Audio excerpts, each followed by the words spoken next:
Olá pessoal, vamos agora começar mais uma aula do nosso disciplina de cálculo. Nós vamos trabalhar o capítulo 2 do livro que a gente está adotando, que é o livro da aditiva Fleming, Cálculo A. Nesse capítulo 2 ainda é um capítulo de revisão sobre funções. E esse conteúdo da aula dessa semana eu vou separar em 2 vídeos, certo? Para a gente poder abordar o capítulo 2 completo em uma semana só. Eu preferi fazer em 2 vídeos porque ia ficar um vídeo muito longo, de 2 horas, fica muito cansativo e até para editar é complicado. Então vou ficar 2 vídeos um pouquinho mais curtinhos, 1 hora e um pouquinho no máximo. E eu gostaria de lembrar vocês que essa aula é de uso exclusivo dos alunos do professor Hugo Vitor. Não compartilhem com outros alunos, mesmo que sejam do IF. E gostaria de lembrar também para vocês que eu não estou gravando esta aula em um estúdio profissional. Eu estou na minha residência, portanto pode ter alguns ruídos. Pode ser que o áudio esteja um pouquinho ruim, certo? Eu não tenho equipamentos profissionais. Peço desculpas e eu espero que isso não atrapalhe a aprendizagem de vocês. Nessa primeira parte do vídeo dessa semana, a gente vai trabalhar com o capítulo de funções da página 12 até os exercícios da página 24. Não vamos fazer todos os exercícios. Os exercícios que eu comentar lá no finalzinho, eu vou querer tanto os que eu já fizer nesse vídeo, como os exercícios que eu solicitar vão servir para vocês me enviarem como frequência, certo, desta aula. Então, boa aula para vocês. Vamos lá iniciar o nosso vídeo.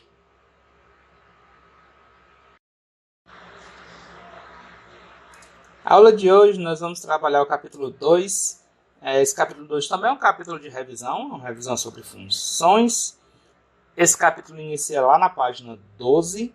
Então, ele faz parte daquele resumo que eu pedi para vocês fazerem, certo? Lá na semana passada. Mas mesmo assim eu vou falar um pouco sobre ele. Bem rápido, certo? Uma revisãozinha bem rápido para a gente. Bem, o capítulo 2, ele começa fazendo a definição de função. Essa definição, ela não é tão completa assim, mas ela é suficiente para o que a gente vai trabalhar. Uma definição mais formal de função seria a seguinte. Uma função é uma relação entre dois conjuntos, certo? Onde um primeiro conjunto tem todos os seus elementos associados a um único elemento do segundo conjunto. Esse primeiro conjunto que eu estou falando é o conjunto domínio. Então, o conjunto domínio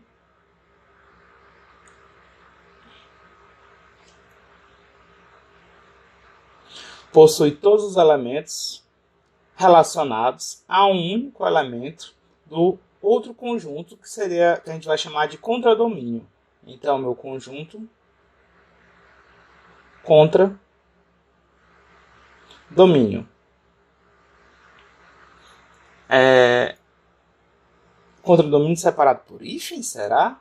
Teve uma reforma ortográfica? Deixa eu dar uma pesquisada, ver se é separado por hífen ainda ou não. Só um minutinho. Gente, contradomínio não é mais separado por hífen não, ó. Agora é tudo junto. Lembrei que eu já tinha visto essa mudança antes. Conjunto contra domínio. Pronto. Então a ideia é essa. Nós temos 2 conjuntos, um domínio e um contradomínio. E nós vamos ter uma relação entre esses 2 conjuntos. Representar aqui por diagramas. Então essa relação, para ela ser função, nós temos que ter todos os elementos do domínio relacionados a um único elemento do contradomínio. Pronto. Essa seria uma definição bem mais completa para função, certo? Qualquer dúvida com relação à definição que é apresentada no livro, vocês podem perguntar lá no MITS, certo? Mas para a gente, aquela mesma definição, ela é suficiente para a gente. Domínio, a gente vai denotar dessa forma aqui. D de f. Se eu tenho uma função f, o domínio da função f, a gente pode escrever, a gente pode denotar por df. Dessa forma como eu coloquei aí dentro do diagrama. Ok? Uma coisa que o livro não fala muito seria como representar diagrama, mas ele fala no decorrer do texto, certo? Representação de uma função, que pode ser por diagrama, por meio do gráfico da função, que seria expondo par ordenados, onde tem essas relações, certo? Indicar realmente um por um. Tem o esboço do gráfico, e a gente pode representar uma função por meio de expressão algébrica. Tem outras formas também, certo? Mas duas delas vão ser mais interessantes para a gente, que seria o esboço do gráfico e a expressão algébrica. Não confunda gráfico com esboço do gráfico, são duas coisas diferentes. Porém, por conta do uso, né, a gente não costuma falar esboço do gráfico, a gente sempre costuma falar gráfico. Então, o gráfico da função tal, a gente acaba misturando as duas coisas. Eu vou expor esses conceitos para vocês, bem formal, e vou falar como é que a gente vai trabalhar no decorrer da nossa disciplina. Tudo bem? Como é que vai ficar? Para deixar mais ilustrado como é que são aquelas 4 formas de representar uma função, eu vou pegar aqui um exemplo, na verdade 4 exemplos, um para cada uma daquelas situações. Então, seja uma função, sejam os conjuntos A e B, e sejam as funções f, a função g, a função h e a função t. Essas funções, essa linguagem que eu escrevi, eu vou representar aqui uma delas mais aqui embaixo, depois eu apago. F definido de A para B. É assim que a gente lê. Então, a minha função f, que eu estou trazendo aqui, eu estou dizendo que f é definida de um conjunto A para um conjunto B. Então, aqui, a gente vai ler, deixa eu mudar a cor.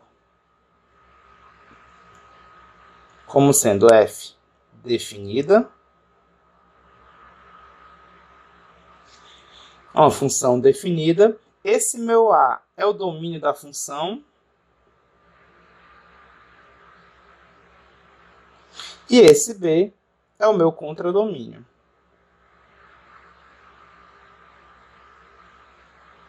Então, a minha função é um tipo de relação que ela tem que ter aquelas características que eu comentei anteriormente. Todos os elementos do domínio têm que estar associados a um único elemento do contradomínio. Como é que vai ficar essa relação? Gente, eu vou apagar essa parte aqui de baixo.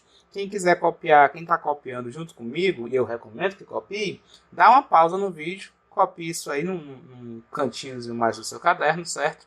Eu vou mostrar aqui como é que a gente pode representar essas funções f, g, h e t. Olha como é que vai ficar. Pausaram? Vou continuar, viu? Vamos lá, deixa eu apagar isso aqui.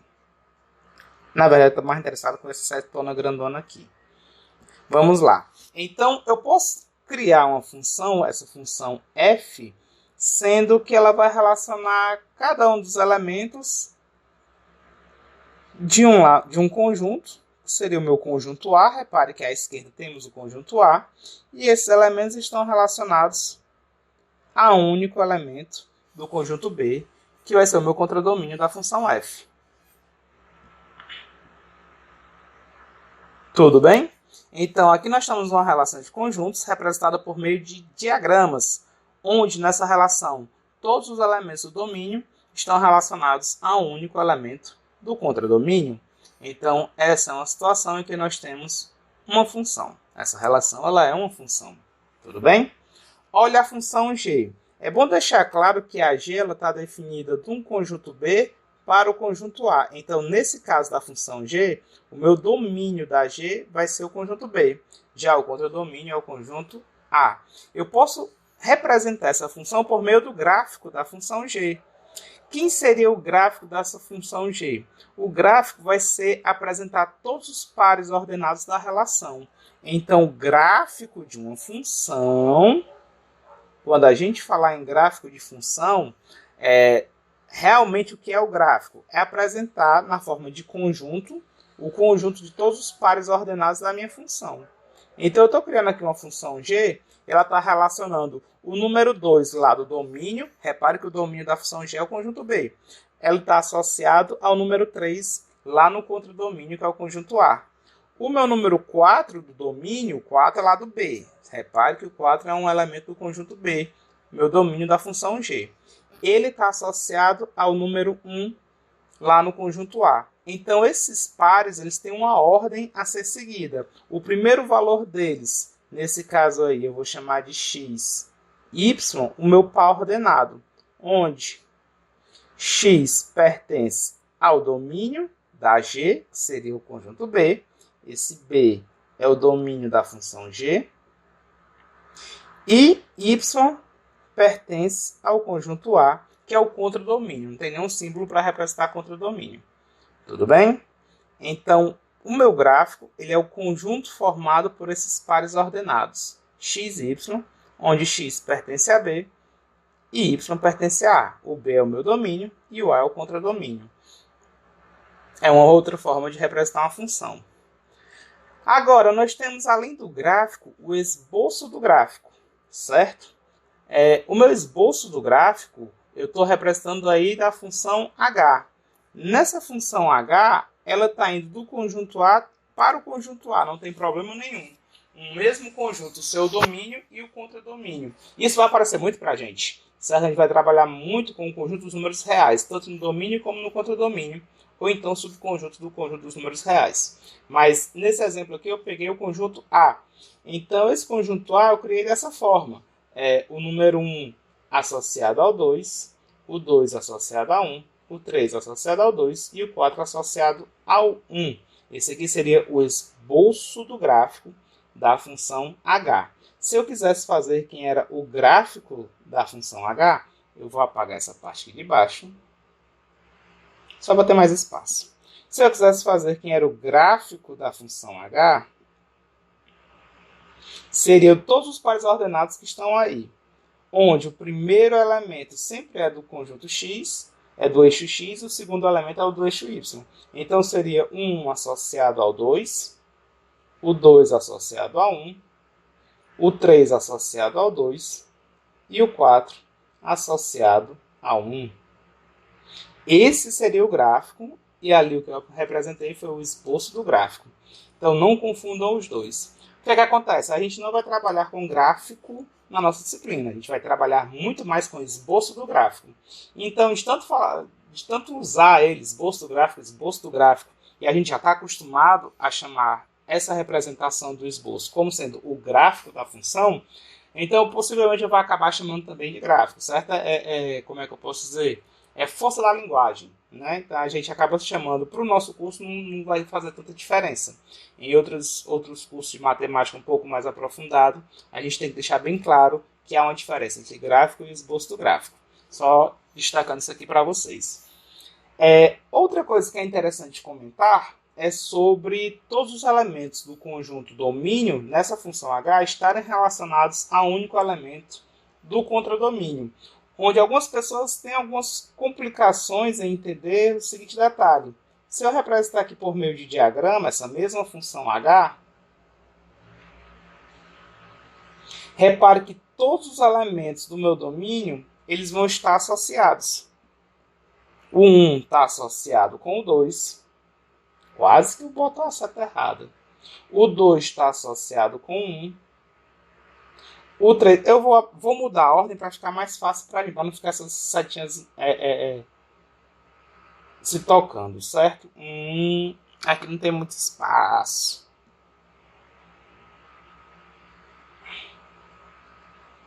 Fazer assim. Ixi, vai ficar meio desfocado. Cor errada. Aqui.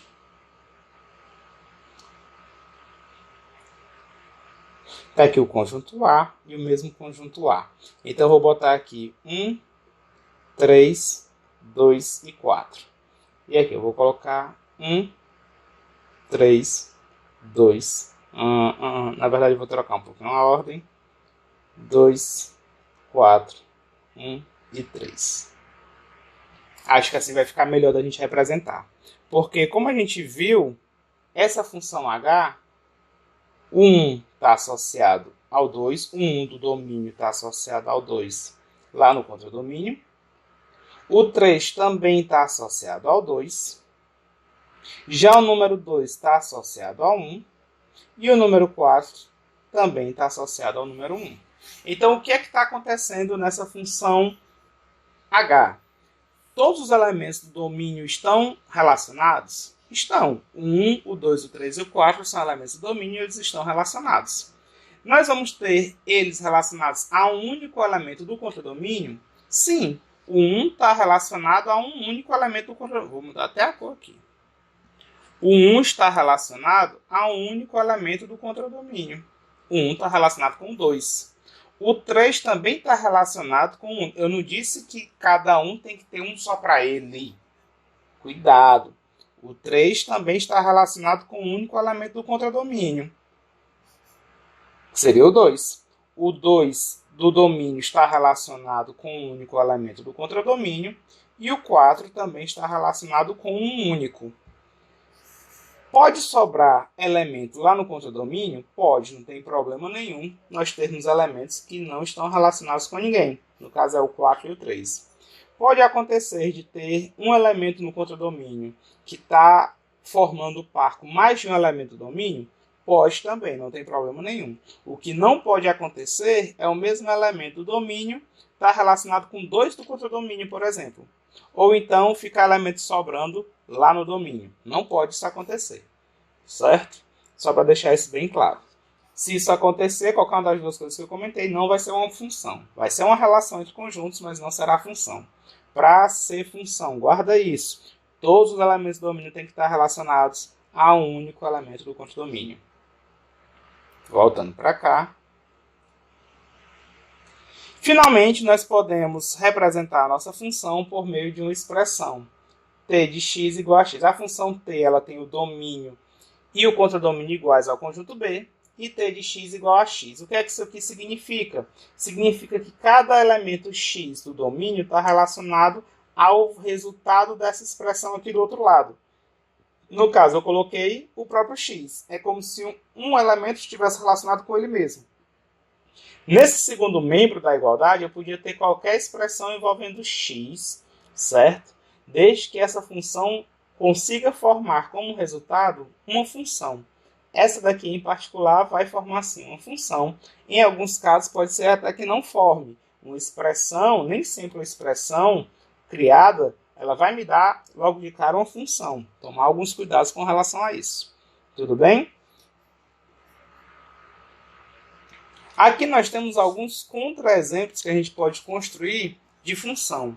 O que seria um contra-exemplo? São situações que podem acontecer que não vão ser funções. Foi o que eu tinha explicado agora há pouco. Situações onde nós temos elementos sobrando lá no domínio, no contradomínio, podem até estar todos os elementos relacionados. Mas se sobrar algum elemento lá no domínio, então essa aqui não é função.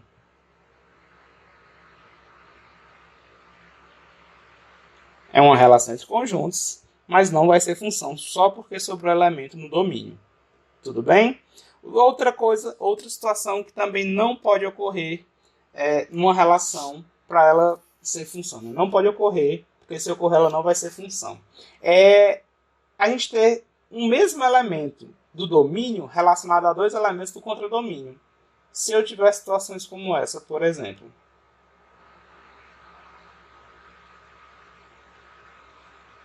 Repare que tanto o 6 como o 8 estão relacionados com o 4. Isso aqui não é problema nenhum. Não é problema nenhum. Porque o 6 está relacionado com um único elemento do contradomínio, e o 8, que é do domínio, também está relacionado com um único. Dividir elementos do contradomínio não tem problema. O que é que não pode acontecer? O que é que está quebrando aqui a definição de função nessa relação? É isso aqui. O meu 2 lá do domínio, ele está relacionado com 2 elementos do contradomínio, com 1 e o 2. Então, numa situação como essa, também nós não temos função. Não é função. Então, num curso mais analítico, certo? A gente teria que trabalhar tomando muito cuidado com as situações. No nosso curso, é sempre bom a gente ficar atento, mas eu vou evitar situações como casquinha de banana, certo? Coisas em que eu apresento uma expressão e você tem que, essa daqui tem um domínio, ou então essa daqui não vai ser função porque sobre o elemento do domínio, ou então o mesmo elemento do domínio está associado a 2. Dificilmente eu vou pedir para você identificar. Eu acho que essa identificação não é tão simples assim em alguns casos. Normalmente eu vou falar para vocês quando é que vai ser função, quando não vai ser, e quando não for, a gente vai poder trabalhar também no nosso assunto. Só que a gente tem que dar uma adaptada.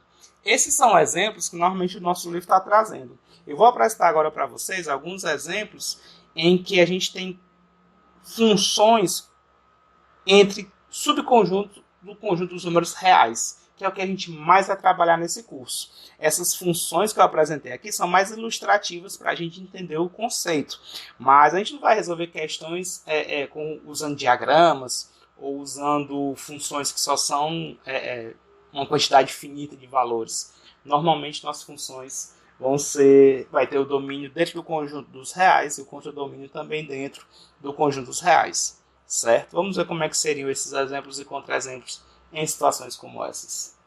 Quem está copiando, dá uma pausa aí no vídeo. Deixa eu voltar aqui para outra tela, certo? Que quem quiser copiar a parte dos exemplos, copia também. Aqui.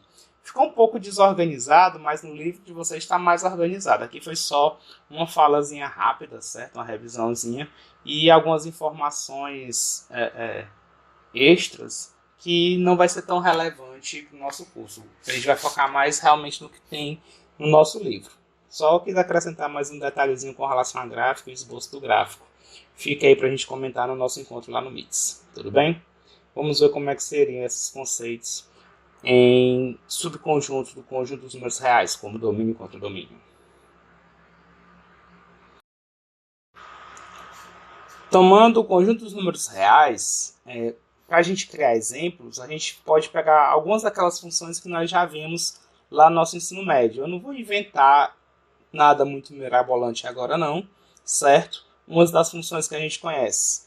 Aqui está uma função f definida de R para R, ou seja, uma função definida do conjunto dos números reais para o conjunto dos números reais. Meu conjunto domínio, tanto o domínio como o contradomínio, vai ser o conjunto dos números reais, nesse caso, certo? E a minha função aqui, eu estou representando ela por meio de uma expressão.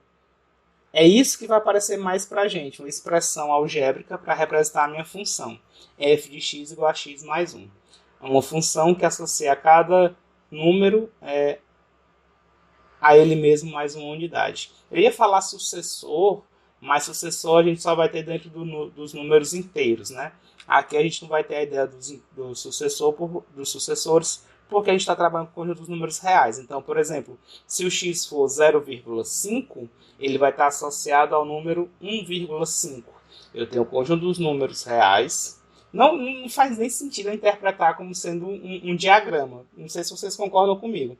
Porque o conjunto dos reais ele é infinito. Essa representação de diagrama aqui não é interessante. Mas qualquer número real que você pegue, o número 4 está associado ao número 5, porque a minha regra de associação é pegar cada elemento do domínio e associar ele mais uma unidade. Então aqui, se esse 4 é o meu x, a minha função f, eu vou fazer x mais 1. 4 mais 1 seria 5. Se eu tivesse 0,5, 0,1 não, falei 0,5. Às vezes a gente fala uma coisa e sai outra, né? Ele vai estar associado ao número 1,5, também é real. Se eu tivesse o número π é um número irracional, aproximadamente 3,14. Não é exatamente, é aproximadamente. O π é um número cuja representação decimal é infinita e não periódica. A gente costuma usar lá na geometria. Para cálculo de áreas de círculo, comprimento de circunferência, né, na verdade, ele também pode estar associado, e ele vai estar associado ao número π mais 1. Sim, isso aqui vai ser um número, aproximadamente 4, se o π é 3,14, o π é aproximadamente 4, π mais 1 é 4,14, aproximadamente. Então você pode fazer isso para qualquer número real, que essa função aqui ela vai existir, certo? Ela vai dar certo. Essa representação por diagrama não é interessante para a gente não vai trabalhar muito com isso. Ela é mais interessante só para a gente ter uma noção dos conceitos, mas na prática a gente vai trabalhar com a representação algébrica, ou então com o esboço do gráfico. Então eu apresentei aqui uma função g de x igual a x ao quadrado, famosa função quadrática. O seu gráfico, a gente já estudou lá no ensino médio, é uma parábola, certo? Dessa forma como eu estou mostrando para vocês. O gráfico que a gente estudou, na verdade, é o esboço do gráfico. Mas mesmo assim eu vou continuar chamando de gráfico, eu não vou inventar moda não, certo? Então, uma função na forma de expressão algébrica, ou então o gráfico de uma função. É assim que a gente vai trabalhar, ou dessa forma ou da outra. As outras que eu mostrei para vocês ficou mais por curiosidade, ou então por ferramenta pedagógica. É para a gente entender melhor os conceitos. O diagrama ele ajuda demais, né? Para a gente entender direitinho. Então fica aqui. Já nos contra-exemplos, o que é que a gente tem que ficar atento quando eu quero pegar uma relação e verificar se ela é ou não é uma função? Eu estou trazendo aqui algumas relações e a forma de escrever uma relação é um pouco diferente. Então, essa relação F, ela está definida dos reais para os reais. A gente não usa setinha, a gente usa a letra da relação entre os dois conjuntos, tudo bem?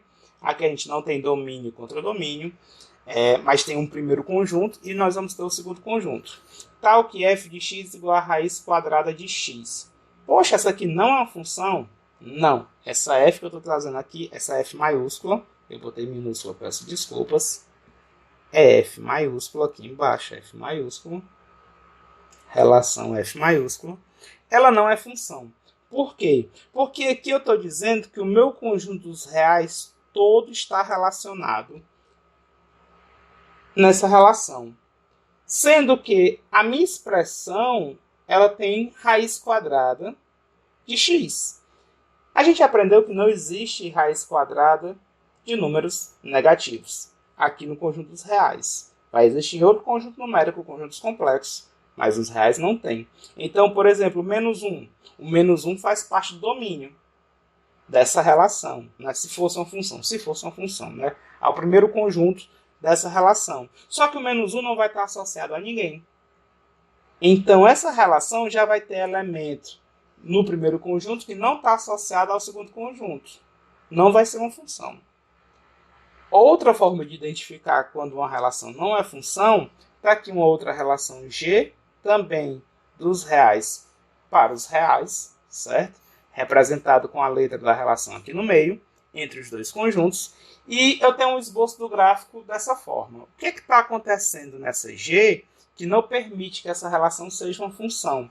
Eu tenho aqui o meu eixo X, eu tenho aqui o meu eixo Y, e tem alguns elementos de X, o X normalmente representaria os elementos do domínio se fosse uma função. No caso aqui não é uma função, seria o meu primeiro conjunto. Mas por que não é função? É o que a gente chama de teste da reta vertical. Repare que quando eu traço uma reta vertical passando por esse ponto, que eu marquei lá no eixo X, existem alguns pontos, não é apenas um, alguns pontos Y que estão associados a esse mesmo X. Então, nós temos mais de um valor no segundo conjunto associado a um único valor do primeiro conjunto. Para ser uma função, cada elemento do domínio tem que estar associado a um único elemento do contradomínio. Cada elemento do primeiro conjunto tem que estar associado a um único elemento do segundo conjunto. Nesse caso, eu consigo encontrar elementos do primeiro conjunto que, no caso, estão associados a 3 elementos do segundo conjunto. Então, já não é função. Repare que basta existir um cara no primeiro conjunto associado a mais de um, que já não é uma função. Porque se eu pegar um elemento bem aqui, esse cara no meu primeiro conjunto está associado a um único. Isso não é suficiente. Não é suficiente. Eu precisaria que todos estivessem associados a um único. Certo? Tomar cuidado a partir daí. Porém, essas duas relações eu consigo criar funções com elas, desde que eu modifique o seu domínio. Repare que muitas das vezes o problema é no domínio. Então, se eu mudar, por exemplo, nessa função f maiúscula, o domínio, pegar apenas os números positivos, seriam esses caras, a minha relação já vai ser uma função. Eu posso até pegar o zero. Então, eu posso pegar um subconjunto dos reais, que seriam os reais não negativos. Que ainda assim, essa relação seria uma função. O problema é apenas se eu pegar os números negativos. Então, em algumas situações, a gente modifica o domínio para que uma certa relação, que a princípio não seria uma função, ela possa ser função. A gente vai ter que fazer isso em algumas situações. Tudo bem? Espero que tenha entendido aqui. Vamos para a próxima parte. Qualquer dúvida, vocês podem me perguntar lá no nosso encontro do Meets. E se quiser copiar, Dá uma pausa aí no vídeo, copia e vamos para a próxima parte.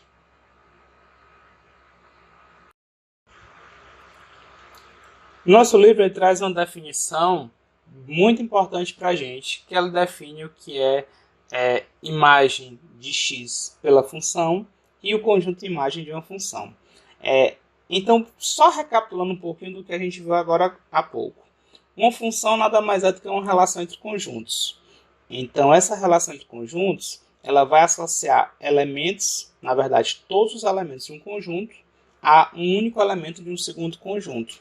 Dessa forma, a gente pode construir pares ordenados.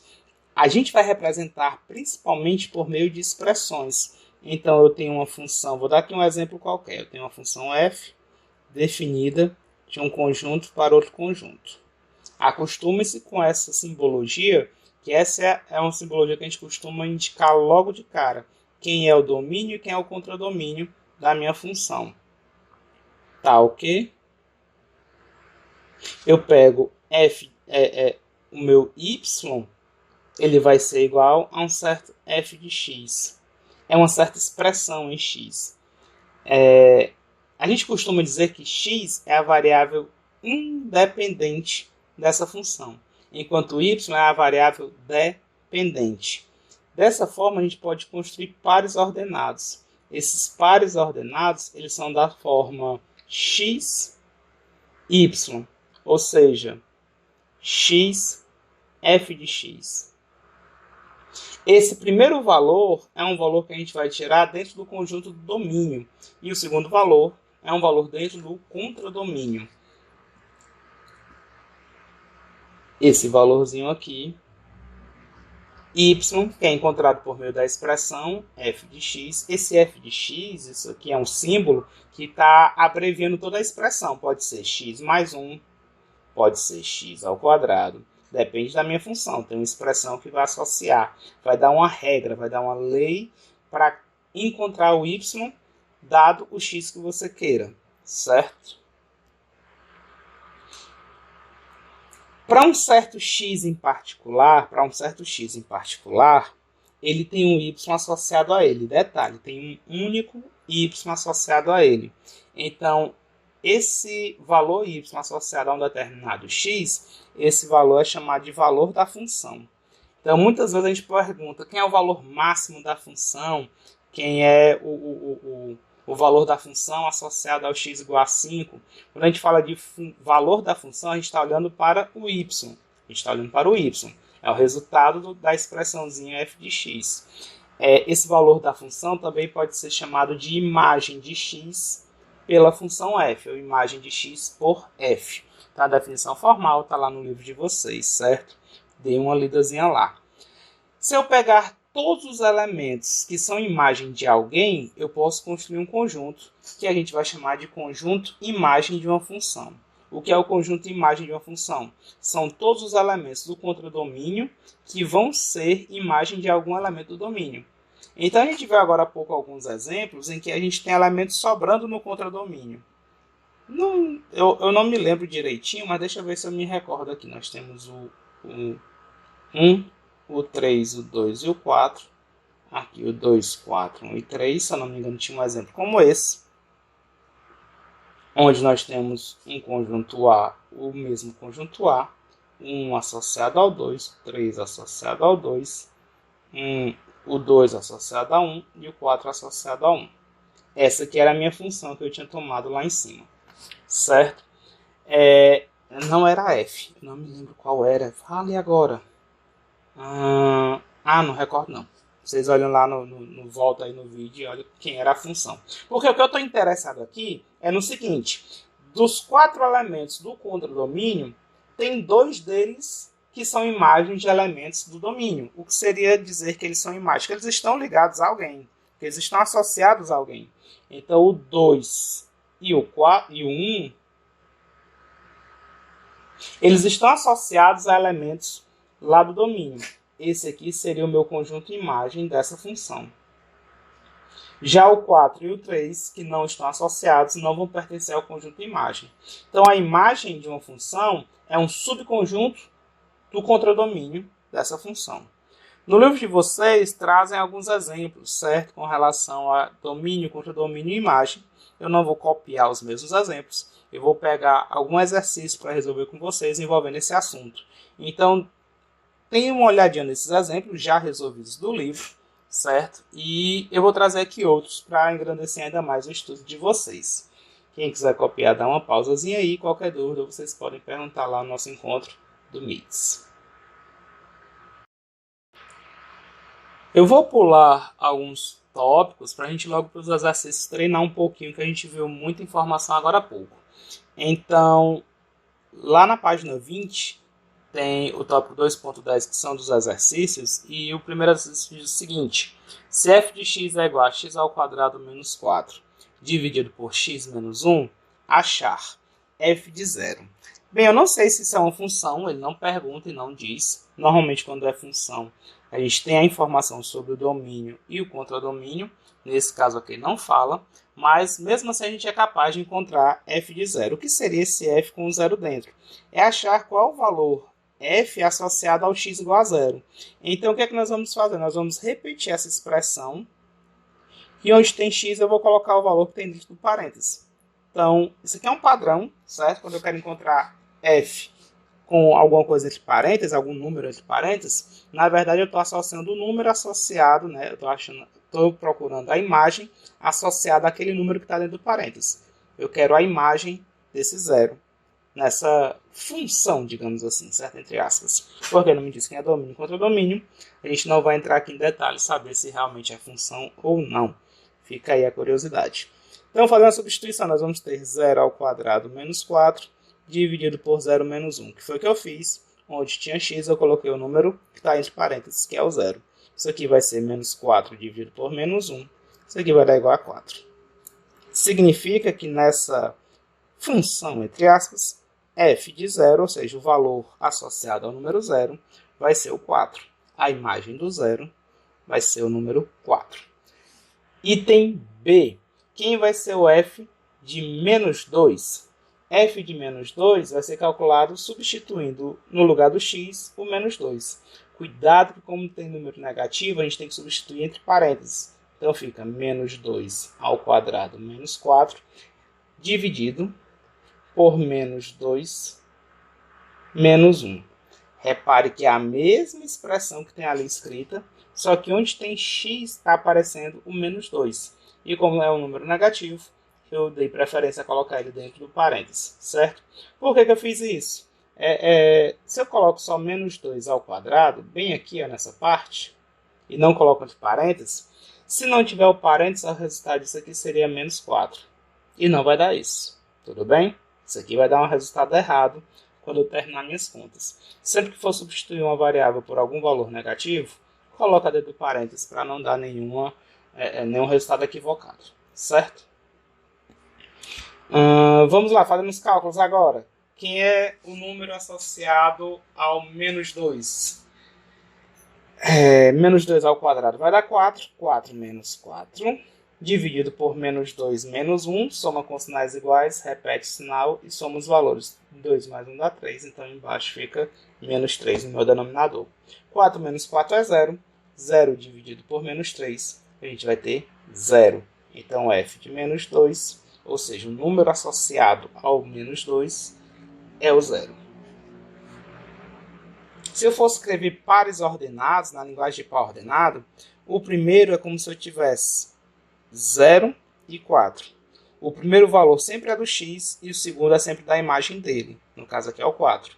Já no item B, nós vamos ter menos 2 como sendo o valor do x e o 0 é a imagem do menos 2. Vamos resolver outros itens dessa mesma questão. Deixa eu botar aqui outra página. Vamos ver aqui. Opa. Pronto. Pegar aqui um item que pode ser um pouquinho mais confuso para algumas pessoas. Letra D. Eu vou ter f. Ele quer que eu encontre f de x menos 2. E a letra F... eu vou botar a letra C. C e D. Pronto. C é f de 1 sobre t.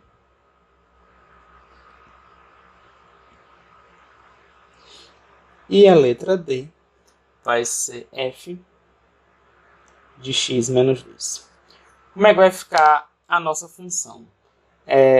Eu vou reescrever aquela expressão. Então, a gente tinha f de x, no caso aqui vai ser f de 1 sobre t. Só que no lugar do x, eu vou escrever o que tem dentro do parênteses. Tudo isso é 1 sobre t. Então, vai ficar 1 sobre t ao quadrado menos 4 dividido por 1 sobre t menos 1. Então, eu resolvi fazer essa porque envolve fração. Algumas pessoas têm uma certa dificuldade com frações. Vamos ver como é que seria o resultado aqui. 1 sobre t ao quadrado vai ficar 1 ao quadrado, que é 1 dividido por t ao quadrado, menos 4. Tudo isso dividido por 1 sobre t menos 1. Aqui a gente pode tirar o MMC, vai ficar 1 menos t como resultado. Aqui embaixo do 1, para quem tem dúvida sobre MMC com variáveis, aqui embaixo do 1 é como se tivesse 1. Então, eu estou calculando o MMC entre esse t aqui de baixo e esse 1 aqui que estava escondidinho. O MMC vai ser t. Aí, sempre que você faz, divide pelo de baixo, multiplica pelo de cima. A gente relembrou lá na nossa outra aula, não foi? Em cima, eu vou ter que fazer a mesma coisa. Embaixo do 4 é como se tivesse 1. Eu vou ter que calcular o MMC entre t ao quadrado e 1. Já lá no numerador, nosso MMC, deixa eu puxar mais para cá, que ali embaixo acabou o espaço. O nosso MMC vai ser t ao quadrado, então vai ficar t ao quadrado. Em cima vai ficar 1 menos t ao quadrado dividido por 1 dá t ao quadrado, vezes 4 dá 4t ao quadrado. Então, lá em cima está o nosso numerador, depois do MMC, e embaixo vai ficar 1 menos t dividido por t. Então, aqui nós vamos ter uma divisão de frações. Ficou meio ocupando muito espaço isso aqui. Pronto. Uma divisão entre frações. Como é que a gente resolve divisões entre frações? Repete a primeira, multiplica pelo inverso da segunda. 1 menos 4t ao quadrado dividido por t ao quadrado, multiplicado por t dividido por 1 menos t. Cuidado quando forem fazer esse tipo de conta. Daqui, o que é que eu recomendo a vocês? Coloquem entre parênteses. Por que isso? Para não sair misturando e cancelando gente que não deveria. Uma coisa que é muito comum é alguém chegar aqui e cancelar t ao quadrado com t ao quadrado. Só pode cancelar se estiver multiplicando. Ah, professor, está multiplicando com o 4. Ah, professor, está multiplicando com a outra fração. Não é assim. Se você for cancelar um fator, cancelamento da multiplicação, você tem que cancelar todo mundo. Como tem uma subtração ali acompanhando, eu estou voltando aqui. Como tem uma subtração no primeiro numerador, é esse termo todo. Você teria que cancelar. Mas você não vai encontrar nenhum termo que cancele exatamente isso aqui tudo. Não vai encontrar. Não pode cancelar terminho por terminho quando tem uma soma ou uma subtração. Cuidado para não errar isso, por favor. Ah, professor, eu posso cancelar o t de cima com o t ao quadrado de baixo? Aí você pode. Porque esse t ao quadrado é t vezes t. Repare que cada um dos fatores é uma letra só, é só o t, que é exatamente o que tem lá em cima. Eu posso cancelar um com o outro. É como se eu estivesse cancelando desse t ao quadrado, um dos t's dele com o t lá em cima. Certo? É bom deixar claro também que esse cancelamento da multiplicação ele não pode ser feito se o t for igual a zero. Então, ele não diz no enunciado. Quando ele não diz, é que nós temos que falar. Se t for diferente de zero, deixa eu voltar aqui para outra cor. Se t for diferente, eu não gosto desse t, eu boto meu t mais assim. Esse é o meu t. Se t for diferente, vou escrever por extenso não, vou usar símbolos. Vai caber não. Se t diferente de zero, então o que é que vai acontecer? Esse cancelamento. Então, eu escrevi isso porque o cancelamento só vai acontecer se o t for diferente de zero. Acontecendo o cancelamento, qual vai ser a nossa resposta? O f de 1 sobre t vai ser igual. Cancelei ali em cima, o t de cima cancelou com um dos t's de baixo. Então vai ficar como se eu tivesse cancelado esse quadrado aqui com o t de cima. E esse t vai multiplicar o 1 menos t embaixo. Em cima vai continuar 1 menos 4t ao quadrado. Embaixo vai ficar t menos t ao quadrado. E aqui termina o nosso item C. Repare que a dificuldade do item C é só mesmo operação com fração e operações algébricas. Treinem isso, por favor, que nós vamos usar demais. Certo? Na letra D, eu acho que aqui não vai caber, não tem espaço não. Deixa eu pegar uma outra páginazinha para eu entender. Letra D. Aqui, pronto. F de x menos 2, esse é mais tranquilo. O que acontece? Algumas pessoas acabam confundindo. Só porque já a função já é f de x menos 2 vai ser quem? Você vai escrever a mesma função, só tomando cuidado. Que onde tem x, você vai substituir por x menos 2. Então vai ficar x ao quadrado, não. É x menos 2, coloca tudo entre parênteses. Ao quadrado menos 4 dividido por x menos 2 menos 1. Quem vai ser essa função? Quem vai ser a imagem desse x menos 2?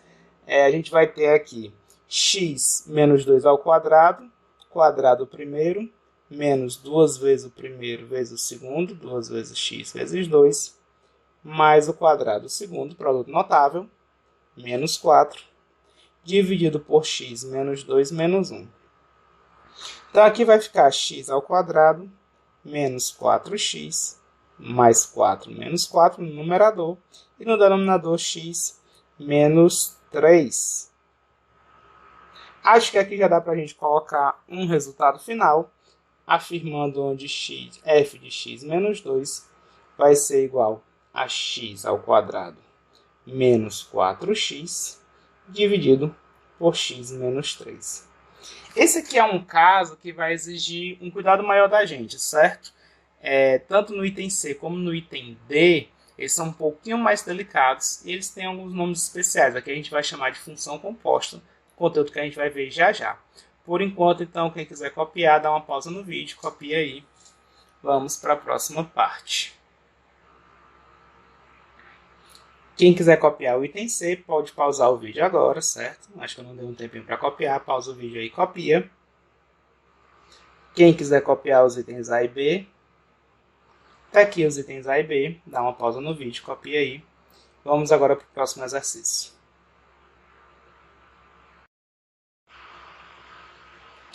Antes de resolver outro exercício, deixa eu dar uma continuidade aqui no nosso conteúdo para pegar um exercício um pouco mais completo. No livro, voltando lá para a página, é o finalzinho da página 14. Então, lá no finalzinho da página 14, ele começa a falar sobre gráficos e esboço do gráfico. O livro traz a definição bem direitinho do que seria o gráfico de uma função, certo? Então, está bem direitinho lá explicado. Já um pouquinho mais na frente, ele mostra o esboço do gráfico e continua chamando de gráfico. Não tem problema nenhum, certo? A gente vai fazer isso também. Então, o que a gente conhece como gráfico, a gente vai continuar usando. E ele traz alguns exemplos de gráficos de algumas funções conhecidas. Eu vou deixar para falar sobre gráficos das funções um pouquinho mais à frente. O que é que eu queria comentar com vocês? Primeiro, uma estratégia com relação à construção de gráficos seria atribuir valores para o x e encontrar quem seria o y associado a ele nas funções. É uma estratégia muito desgastante, nem sempre dá certo. Pelo menos se você não tiver uma noção de como é a função. Então a gente vai evitar fazer isso aleatoriamente. Eu só vou fazer esse tipo de abordagem quando eu já tiver certeza de como é o gráfico da função. Segundo ponto que é interessante a gente comentar é que foi-se o tempo da gente fazer tudo à mão, certo? Hoje em dia tem ferramentas como o computador para ajudar a gente.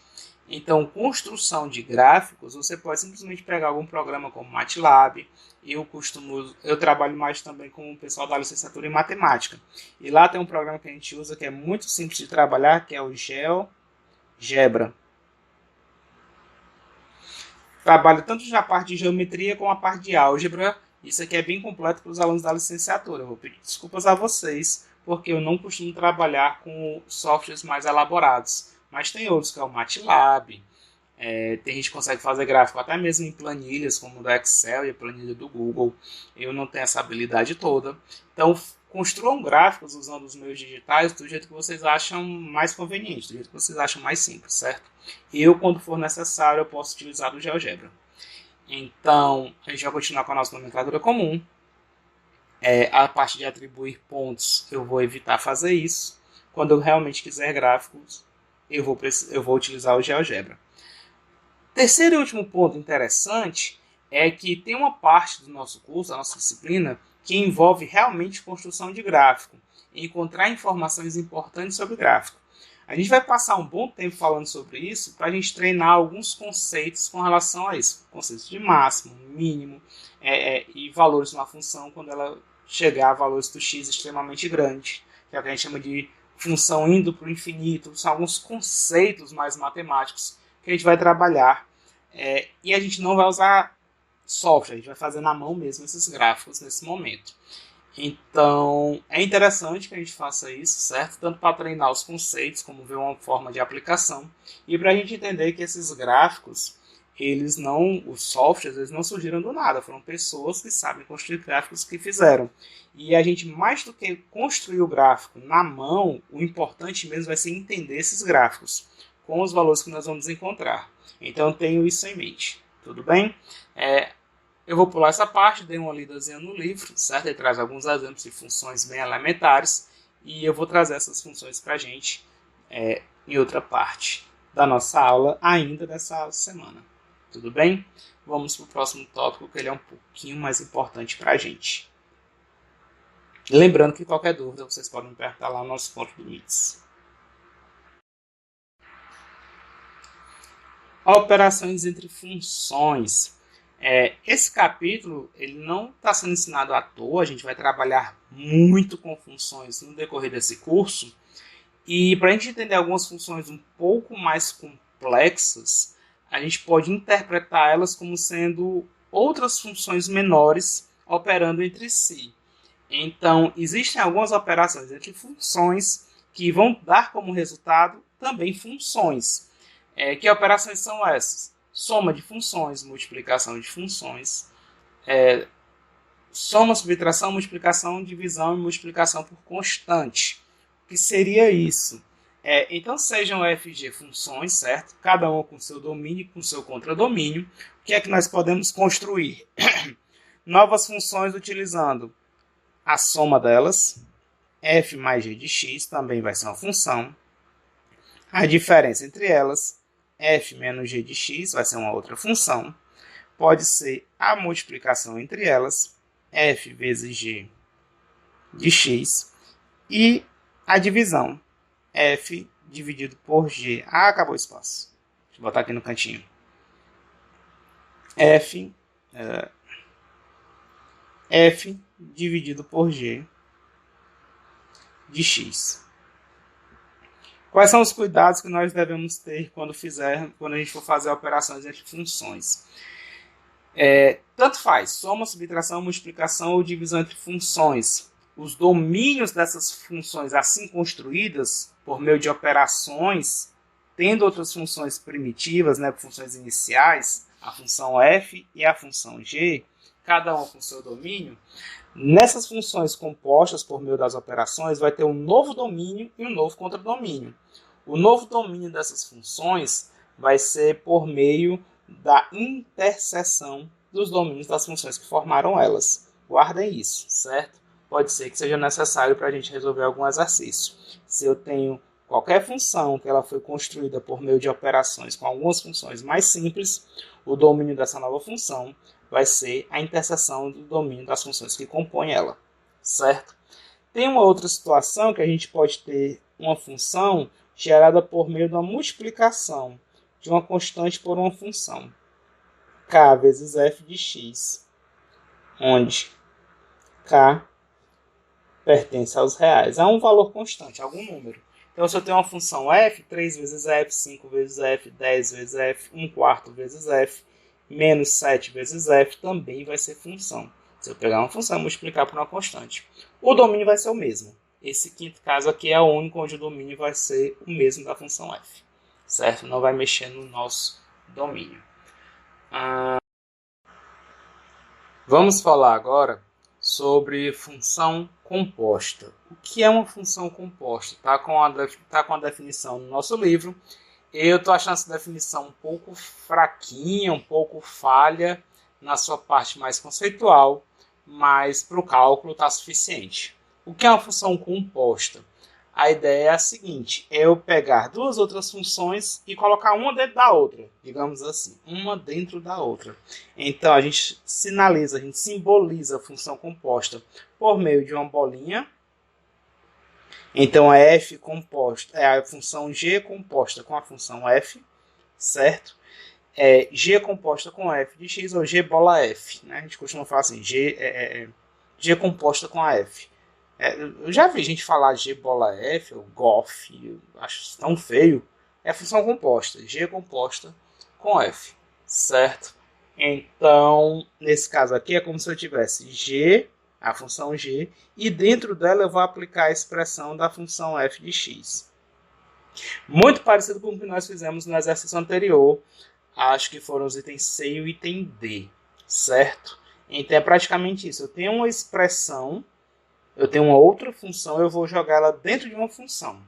Para vocês entenderem mais ou menos o que é que está acontecendo quando a gente faz isso algebricamente é o que a gente tinha calculado lá atrás. Mas na prática o que é que está acontecendo? Se eu tenho a minha função como sendo um caso especial de relação entre conjuntos, imagina que eu tenho aqui o domínio da minha função f, certo? Está aqui o domínio da função f.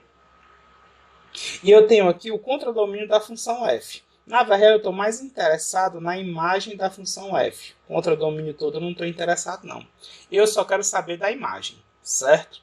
Então, uma função nós vimos que associa um certo x à imagem f de x por meio da função f. O que está faltando na definição de função composta que o livro traz? Tem que deixar claro que a imagem da função f tem que ser igual ao domínio da função g. Então, todo esse conjunto que for a imagem, aqui eu não estou pegando o contradomínio não, viu? Aqui eu estou pegando a imagem da função f. Ele tem que coincidir com o domínio, tem que ser igual. Deixa eu puxar aqui um pouquinho mais para o lado. A imagem da f tem que ser igual ao domínio da função g. Porque se não forem iguais, a gente não vai ter todo o necessário para construir essas funções, essa função composta. Se a imagem da f for realmente igual ao domínio da g, eu vou pegar esse f de x, que agora eu tenho ele como dentro do domínio da g, e vou aplicar a função g, para levar ele lá na imagem da função g. Então, praticamente é isso que está acontecendo. Eu tenho um x, levo ele para a minha f de x, que é a imagem da função f, e esse f de x pertencendo ao domínio da g, eu vou levar ele lá para a imagem da g, que é um ponto que é o g da f de x. Ao invés de fazer em duas partes, ao invés de fazer duas contas, a função composta, na verdade, ela associa direto do domínio da f até a imagem da g. Então, a minha g bola f de x faz todo esse caminho direto, sem intermediário nenhum. Mas só vai fazer isso se a imagem da f for igual ao domínio da g. Nesse nosso curso de cálculo, esta análise aqui do meio ela não é tão exigida. No caso, a gente vai trabalhar praticamente como a gente trabalhou nos exemplos anteriores que eu fiz para vocês, no item C e no item D. Eu vou dar as expressões, encaixar uma dentro da outra e ver qual é o resultado que aparece. É até interessante comentar que na própria questão não diz se é função ou não, não diz quem é o domínio, quem é o contradomínio, quem é a imagem, para a gente não perder muito tempo refletindo sobre isso. O objetivo realmente é calcular. A disciplina se chama cálculo, certo? Então a gente vai focar no nosso objetivo. Vamos resolver um exercício sobre isso, mais alguns exercícios sobre esse assunto. Quem quiser copiar, dá uma pausa no vídeo. E vamos para frente. Voltando lá para a parte dos exercícios, lá na página 22 eu quero resolver a questão 19 com vocês. O que diz a questão 19? Diz o seguinte: para cada item abaixo, calcule f mais g, f menos g. Deixa eu copiar aqui rapidinho, peraí. Aqui, copiei o enunciado para a gente. Para cada item, calcule f mais g, f menos g, f vezes g, f dividido por g, f bola g, g bola f, k vezes f, onde k é uma constante. Certo?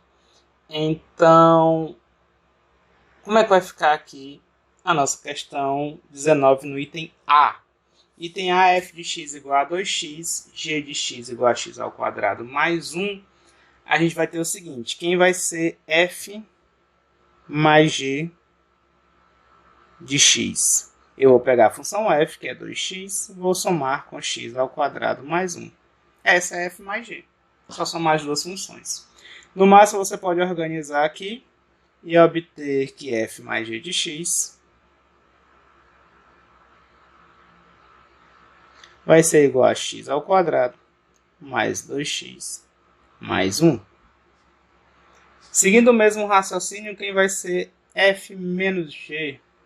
F menos g de x. Não sei se vocês vão concordar comigo. Só vai mudar o sinal do x ao quadrado e do mais 1. Então, seria 2x menos a minha função g. Eu vou botar entre parênteses por causa do sinal de menos. É interessante esse parênteses. X ao quadrado mais 1. Se eu eliminar o parênteses, fazendo o estudo do sinal, f menos g de x vai ser igual a menos x ao quadrado mais 2x menos 1. Eu não só eliminei o parênteses, como já fui mudando aí as posições, né? Deixando claro que o que eu fiz aqui foi distribuir esse menos com esse x ao quadrado e o menos para o mais 1. Ficou menos x ao quadrado menos 1. Aí eu já fiz logo aí a mudança, certo, das posições. Deixa eu pegar aqui outra página, para a gente poder continuar ainda nesse item. Eu quero fazer agora f vezes g. Então, f vezes g de x vai ser igual a 2x, que é a minha f, multiplicada por x ao quadrado mais 1. Aqui a gente vai ter que fazer a multiplicação entre esses camaradas. A minha f vezes g de x vai ser igual a 2x vezes x ao quadrado, vai ficar 2x ao cubo. Mais 2x vezes 1 vai dar 2x. Deixa assim. O outro que ele pede para a gente é f dividido por g de x. A gente vai ter aqui que vai ficar 2x é a minha f, dividido por x ao quadrado, mais 1. Certo? Um detalhe que eu esqueci de comentar lá na formação dessas funções por meio de operações é o seguinte: essa função quociente ela é um pouco delicada. Não existe uma divisão por zero. Então, os valores do domínio da G que zeram o denominador, eles não vão pertencer ao domínio. Fica aí a observação para a gente ficar atento. Nesse caso em particular, a gente não vai ter problema nenhum, porque não tem nenhum valor de x dentro do conjunto dos reais que vai zerar esse denominador, mas nos outros itens a gente tem que ficar atento a excluir do domínio os valores que deixam o denominador zero nessa função quociente. Certo? Voltando para quais são os que estão faltando, são as compostas, não é isso? Então, quem vai ser f composta com g de x e quem vai ser g composta com f, não é isso? Vamos fazer de uma por uma. Para construir f composta com g, a gente vai ter a f calculada para a expressão g de x. Então, a gente vai substituir aqui de dentro para fora. Eu quero calcular a minha função f. Quem é a minha g de x? A g de x, ele diz que é x ao quadrado mais 1. Então, na expressão da f, onde tem x, eu vou escrever o que tem aí nesse parênteses, que é x ao quadrado mais 1. A minha função f não é 2 vezes x, então ao invés de x eu vou deixar o espaço e vou preencher tudo que está no parênteses, que é x ao quadrado mais 1. A minha f bola g, né, f é composta com g, vai ser 2x ao quadrado mais 2. Quem vai ser, deixa eu apagar esse certo aqui, é só aquela observação com relação ao denominador. Quem vai ser g composta com f de x? Isso aqui que a gente calculou é a f composta com g. Ficou meio feioso, deixa eu organizar. F composta com g de x. E eu quero calcular agora quem vai ser g composta com a f de x. O que eu quero calcular é a g e eu vou substituir onde tem x. Lá na função g eu vou substituir pela f de x. Então quem tem dificuldade vai resolvendo de dentro para fora. Aqui vai ficar a g, eu vou repetir, e dentro do parênteses o primeiro tem a f de x. F de x ele me disse que era 2x. Agora eu vou lá na minha expressão da g, onde tem x eu vou escrever 2x. A minha g não é x ao quadrado mais 1, não escreve o x, deixa só o espaço. X ao quadrado mais 1, eu não escrevi o x, eu deixei o espaço. E esse espaço eu vou preencher com o que tem aqui nesse parênteses de cima, que é a minha função f, 2x. Então, calculando isso aqui, vai ficar 2 ao quadrado é 4. X ao quadrado mais 1. Essa é a minha g composta com a função f de x. Faltou mais alguma? Deixa eu dar uma olhadinha aqui no enunciado. Faltou k vezes f, para k é uma constante qualquer. Então, a função k vezes f de x vai ser igual a k vezes, a minha f não é 2 vezes x, então vai ser k vezes 2x. Eu posso escrever o 2 primeiro, vezes k vezes x, não tem problema nenhum, certo? Está aqui a nossa k vezes f de x. Eu vou encerrar por aqui, certo? O que é que eu vou pedir para vocês? Resolvam os outros itens das questões que eu comecei a fazer. Eu fiz alguns poucos itens, vocês vão fazer os demais. Qualquer dúvida a gente vai esclarecer lá no Meets, certo? São muitos itens, acho que são um bocadinho. Faça o seguinte, façam só os primeiros, certo? Os 2 primeiros de cada um. Então lá na outra questão eu fiz o item AB, acho que eu fiz o C, eu fiz o A, o B, o C e o D. Na primeira questão faltou o E e o F, façam o item EF da primeira questão, que eu já tinha feito os outros com vocês. E agora a questão 19, façam só o B e o C, certo? Esses itens aí vão servir para a nossa frequência. Detalhe, esse vídeo vai ser separado em 2 partes. O conteúdo está um pouco longo, eu quero fechar esse capítulo todinho ainda essa semana. Então eu vou encerrar aqui a primeira parte do vídeo, deixa eu diminuir aqui a tela, quem quiser copiar vai copiando aí.